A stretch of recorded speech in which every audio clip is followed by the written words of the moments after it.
Hello students. और कैसे हैं आप लोग? अच्छे होंगे। तो बच्चों, आज का हमारा टॉपिक है यूज ऑफ हैड टू। ये जो टू हैव है, टू हैव फॉर्म है, उसका ये जो है पास्ट, उसका ये पास्ट फॉर्म है। तो टू हैव का ये पास्ट फॉर्म है हैड टू। और हैज और है, इस पर मैं ऑलरेडी वीडियो बना चुका हूं, जो है हैज टू और हैड टू। हैड माने होता है पास या रखना। इसके बाद हैड पास्ट परफेक्ट टेंस में भी यूज होता है, लेकिन जब इसके साथ में इंफिनिटिव आ जाता है टू, ठीक, तो इसका हम पास्ट टेंस में यूज करते हैं जब कोई आवश्यकता हो, जरूरी हो, बाध्यता हो, कोई विवशता हो, मजबूरीवश कोई कार्य किया जाए, या बाध्यता हो उस कार्य को करने की, या वो जरूरी हो, वो कार्य जो है आवश्यक हो, तो हम हैड के साथ में लगा देते हैं टू और रखते हैं भी वन। ये इसका रूल है, सब्जेक्ट हैड प्लस टू भी वन और ऑब्जेक्ट। तुम्हें जाना था, या तुम्हें जाना पड़ता था, या तुम्हें जाना पड़ा था, या तुम्हें जाना पड़ा, इस टाइप के अगर आपको सेंटेंस आ जाते हैं तो आपको हैड लगाना है और उसके बाद रख देना है टू। अब अगर यहां पर जो है पहचान होती है हूं, तो हम हैज टू हैव टू लगाते हैं। बशर्ते मैं उस पर वीडियो बना चुका हूं, लेकिन इसके एक्सप्लेन के बाद, इसको समझाने के बाद मैं उसको आपको वापिस इसी सेंटेंस में बता दूंगा। तुम्हें जाना था, तुम्हें जाना पड़ता था, तुम्हें जाना पड़ा, तुम्हें जाना पड़ा था। तो इसके लिए क्या है कि यू सब्जेक्ट है हमारा, हैड टू गो। तो बच्चों क्या है कि जो हैज टू था वो सिंगुलर सब्जेक्ट के साथ में आता था, हैव टू प्लूरल यानी बहुवचन कर्ता के साथ में आता था, लेकिन हैड के साथ ऐसा नहीं है। हैड सब के साथ में आता है, आपका सब्जेक्ट सिंगुलर हो, प्लूरल हो, डजंट मैटर। उसमें क्या है आपको कि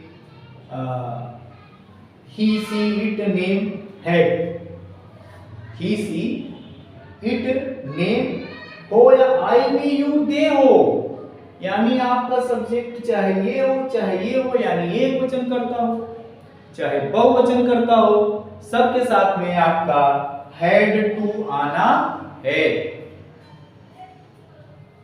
तुम्हें जाना था, तुम्हें जाना पड़ता था, तुम्हें जाना पड़ा, तुम्हें जाना पड़ा था। यू हैड टू गो, मुझे पत्र लिखना था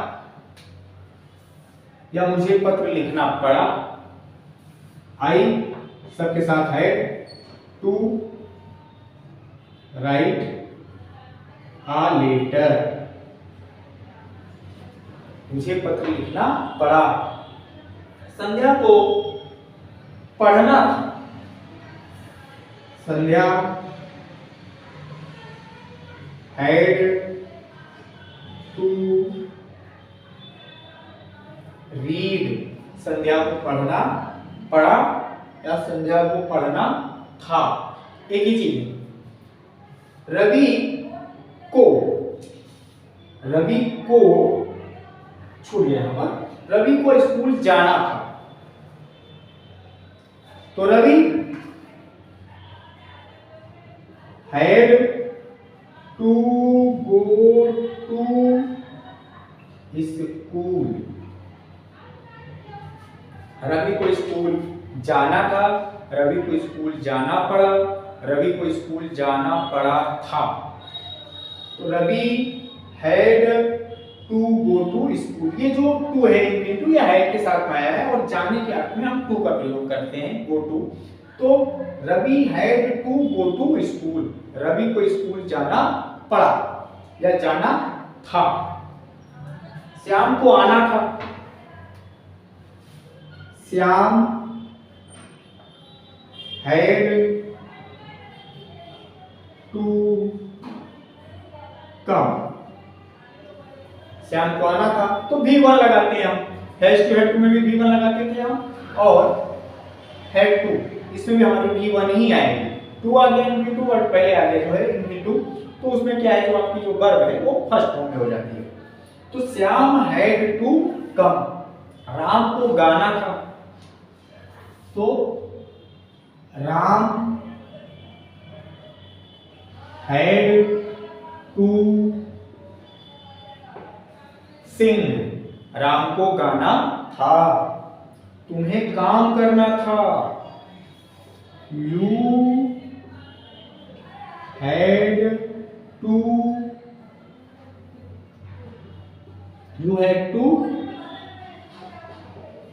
वर्क, तुम्हें काम करना पड़ा, तुम्हें काम करना पड़ा था, तुम्हें काम करना था। धारा को नाचना था, धारा हैड टू डांस, धारा को नाचना था, धारा हैड टू डांस, उन्हें नहीं सोना था। They had not, to not के बाद लगाएंगे, to sleep, they had not to sleep, उन्हें नहीं सोना था।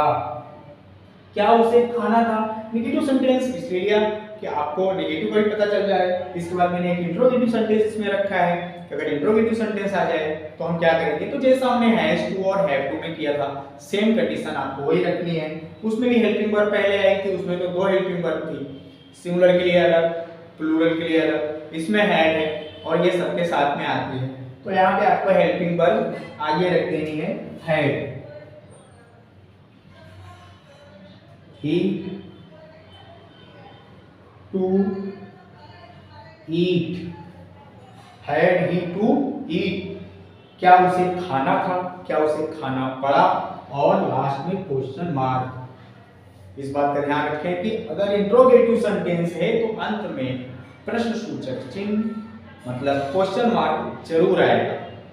ठीक, अफर्मेटिव और नेगेटिव में फुल स्टॉप आता है, इंट्रोगेटिव सेंटेंस में क्वेश्चन मार्क आता है। ये मैं अपने 1-2 वीडियो में बता भी चुका हूं आपको, फिर से जान लीजिए कि अगर आपका अफर्मेटिव नेगेटिव सेंटेंस है तो फुल स्टॉप, इंट्रोगेटिव है तो क्वेश्चन मार्क। ठीक, कंपल्सरी है, जरूरी है।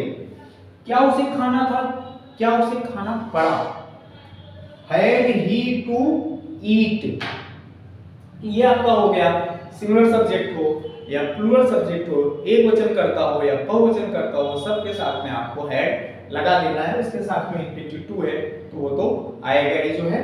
ठीक, और अगर मान लीजिए कि यहां पर जो है होता कि तुम्हें जाना है, तुम्हें जाना पड़ता है, तुम्हें जाना होता है, ठीक, तो पढ़ता है, पढ़ती है, पढ़ते हैं होता, ना है, नी है, ने है होता, तब क्या करते हैं? तो आपको कुछ नहीं करना था उसमें, आपको जो हेड है, हेड की जगह पे आपको हैज और हैव का यूज करना। तो रहता ही केवल आपको हेड की जगह चेंज करनी थी।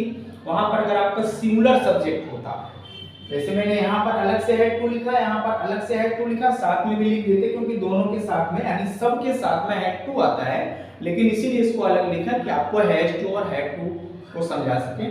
तो इनके साथ में आता है हैज टू, इनके साथ में आता है to, has to, have to, singular एक वचन करता हूं साथ हैज टू, बहुवचन करता हूं साथ हैव। तो क्लियर हो गया? अभी तुम्हें जाना है तो यू हैव टू, तो यहां पर आप हैव लगा देते।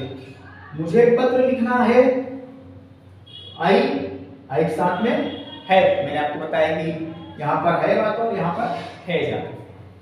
तो I have to write a letter, Sandhya को पढ़ना था तो संध्या हैज टू, रवि को स्कूल जाना था, रवि हैज टू, यानी सिंगुलर सब्जेक्ट आपका होगा तो आप उसमें हैज टू लगा देंगे, प्लूरल सब्जेक्ट होगा तो आप हैव टू लगा देंगे, बशर्ते में उस पे ऑलरेडी वीडियो बनाई हुई है।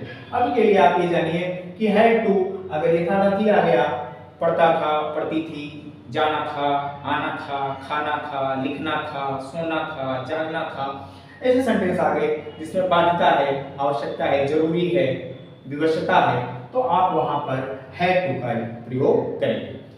तो आपको अच्छे से समझ में आया होगा, और अच्छे से समझ में आया है तो like and subscribe. Vande Mataram.